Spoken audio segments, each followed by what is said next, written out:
कुछ ऐसा करो ना, आपके तो भगवान से संबंध हैं सीधे, कि ऐसा मुझे मेरे गर्भ से ऐसा उत्पन्न करो बालक कि जो इंद्र का ही वध कर दे। मैं बड़ी मतलब उससे बहुत रुष्ट हूँ, यहाँ तक बोल दिया दीति ने।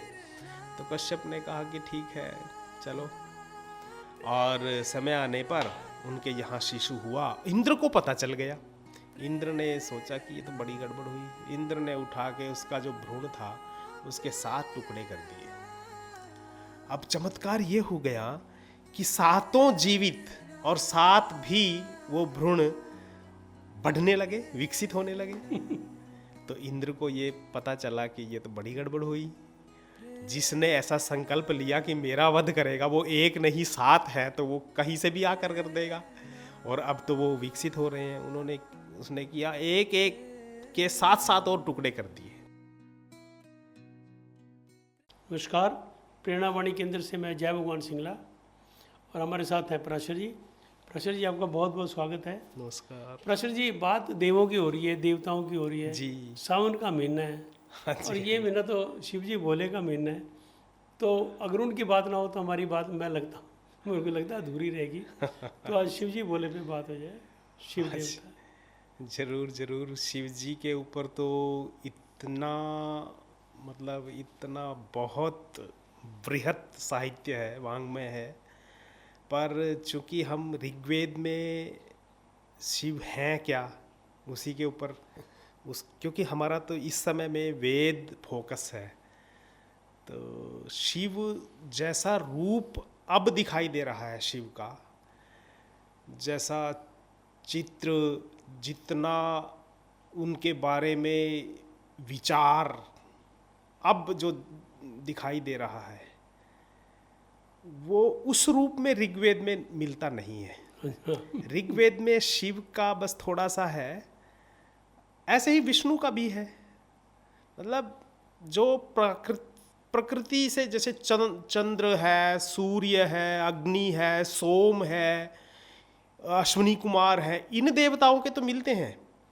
पर हाँ, शिव का रुद्र रूप में उल्लेख हुआ है। ऐसा लगता है कि रुद्र ही आगे जाकर शिव बने हैं फिर। और चूंकि शिव अब तो कल्याणकारी देवता है और उसमें ज्ञान से भरपूर स्तुति, मतलब जब ऋषि स्तुति कर रहे हैं तो ऐसा लगता है कि रुद्र, क्योंकि रुद्र नाम भी कुछ ऐसा है कि वो प्रचंड क्रोध से भरे हुए होंगे। पर जब वो स्तुति परक मंत्र जितने भी हैं उनका यदि हम देखें, 3 मंत्र ऋग्वेद में ऐसे आए हैं जिनमें रुद्र एक चमकती हुई तलवार को लेकर और मरुदगणों के साथ दौड़ते हुए सृष्टि में जा रहे हैं कहीं, ये चित्र आया है। और ऐसा ऋषियों ने कहा कि ऐसे रुद्र की हम स्तुति करते हैं जो मरुदगणों के साथ नंगी तलवार लेकर चलता है और हमारे दुख और दारिद्र्य को और राक्षसों को और अलग प्रकार का जो विसंगतियां, जिनको आज की भाषा में कहें, उनको सबको दूर करता है, उनको काटता है। ऐसा चित्र है। ये जो मरुदगण है, इनका भी एक बड़ी रोचक इनका प्रसंग आया है। इनके साथ ही रुद्र क्यों है? मरुद जो हैं, आगे चलकर जो मारुति हुए हैं, जो हमारे वायु के देवता हैं, वो उनका स्रोत यही है। 49 मरुदगणों की गणना ऋग्वेद में हुई है जिनके साथ शिव घूमते हैं। शिव मीन्स रुद्र घूमते हैं। तो एक बार ये रुद्र में और रौद्र रूप में फर्क है ना? उसी से जैसे रुद्र का जो रूप है, जब वो काट रहा है तो ऐसा लगता है कि क्रोध से भरकर, इसलिए उसको रौद्र रूप बोलते हैं। रौद्र रूप। और उसका निघंटु ने, यास्काचार्य ने जो उसका अर्थ का विवेचन किया है वो ये है कि जो राक्षस हैं या दैत्य हैं उनको रुलाने वाले हैं वो, इसीलिए वो रुद्र है। हाँ जी, रुत धातु से बना है वो। तो ये जो मरुद है, क्योंकि इसमें मरुद में भी रुद की शब्द आया है, जो दीति है, कश्यप, एक बार हम या बात कर रहे थे कश्यप ऋषि की, तो कश्यप की 2 पत्नी है, दीति और अदिति। जो दीति है उसके जो वंशज हुए हैं वो दैत्य हुए हैं। दैत्य मीन्स दानव। तो ये स्वाभाविक, स्रोत सबका एक ही है। हाँ जी, हाँ जी। ये देखो मजे की बात ये है कि अदिति जो जन्म दे रही है वो भी कश्यप से मिलकर दे रही है, दीति जो राक्षस है वो भी कश्यप से मिलकर ही है। मतलब इतना भेद नहीं है, केवल हमारी वे ऑफ लाइफ का ही भेद है। दानवों के साथ हमारे अच्छे संबंध हो सकते हैं, और इसका उदाहरण प्रहलाद है, जो गीता में भी दैत्य नाम प्रहलादो अस्मि, दानव कुल में उत्पन्न हुआ। हाँ, होने के बावजूद इतना ऊपर कहाँ चला तक गया पहुंचा, कि हमारे लिए वो पूज्य बने हैं। और विभीषण भी विभीषण भी देखो आप, वही पैदा हुए। हाँ जी, हाँ जी।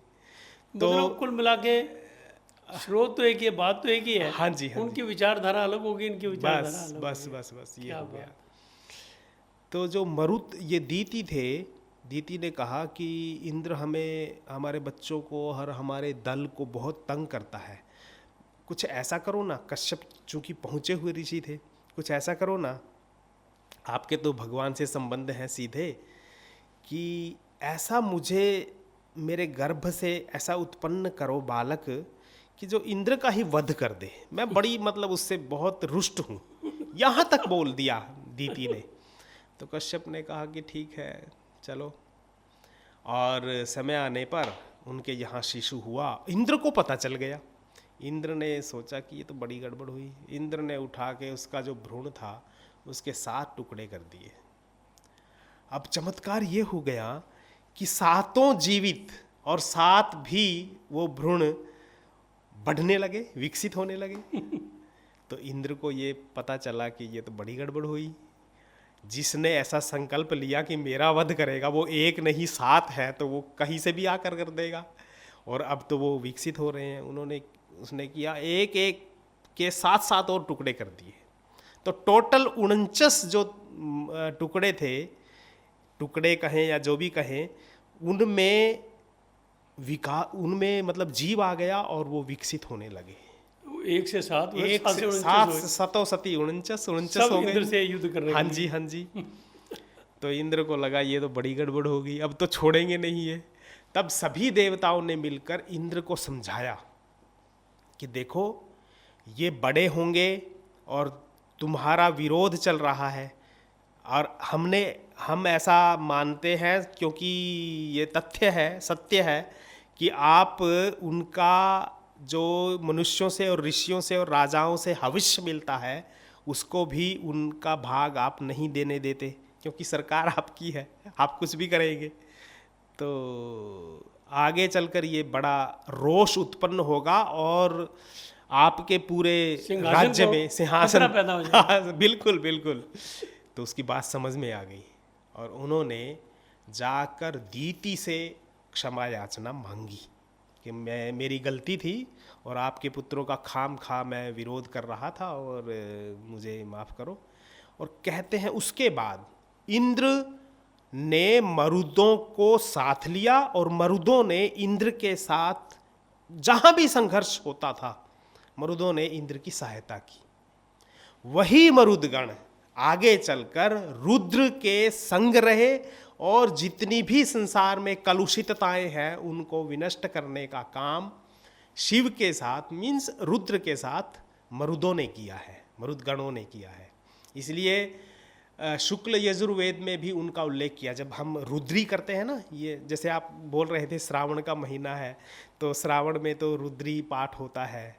ये शुक्ल यजुर्वेद का जो पाठ है, ये अपना अध्याय है, उसका वही आगे चलकर, और उसमें जिस देवता की स्तुति की गई है हो सकता है वही देवता आगे जाकर, हो सकता है क्या 100% वही है, वही शिव है, वही शिव है। हाँ जी। और वो ये जो हम उपनिषद में बोलते हैं एकम अद्वितीय, जो सारे संसार का जो निर्माता है, संरक्षक है, वो तत्व एक ही है, एकमेव अद्वितीयम।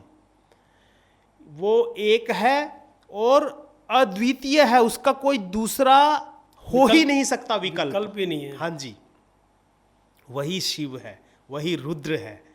और रुद्र का तो आगे जाकर उसका लिंग भी आया, उसकी कितनी, मतलब एक एपिसोड ऐसा बना लेंगे कि उसमें केवल शिव को ही समर्पित होगा, क्योंकि शिव, हम चूंकि ऋग्वेद से हट जाएंगे, फिर ऋग्वेद में तो इतना ही उल्लेख आता है, आगे जाकर शिव के बारे में तो कितना ही कुछ तो हम भोले बोल बाबा सकते है, हैं। दयालु है। हाँ, दयालु है वो तो।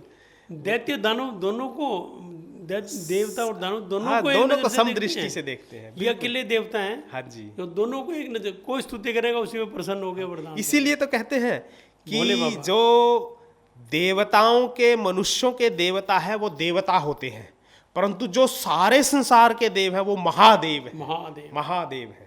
इसलिए देवताओं के भी, ऋषियों के भी, मुनियों, अपने मनुष्यों के भी, दूसरे चराचर के भी, और दैत्यों के भी, दानवों के भी, वो इसलिए महादेव है। क्या बात है। वो ऋग्वेद में ऐसा लगता है कि वो रौद्र रूप वाले हैं, परंतु पुराणों में और आगे चलकर परवर्ती साहित्य में वो इतने दयालु हैं, इसलिए भोलेनाथ हैं।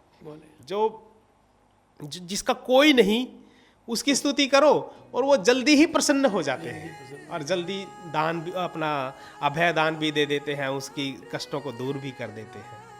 तो शिव के बारे में स्रोत ऋग्वेद है। हाँ, आज का एपिसोड यहीं तक, लेकिन एक एपिसोड हम शिव बाबा के बारे में जी करेंगे, जी जी जी शिव भोले के बारे में। हाँ जी, हाँ जी, और कांवड़ का भी प्रसंग लेंगे, हाँ जी, हाँ जी, हाँ जी, रुद्री पाठ का भी लेंगे, जी जी, और उन्हें क्यों भोला बाबा कहा जाता हाँ है, ये सारी बातें होंगी। आज का एपिसोड यहीं तक। आपका बहुत बहुत धन्यवाद। धन्यवाद। नमस्कार। नमस्कार।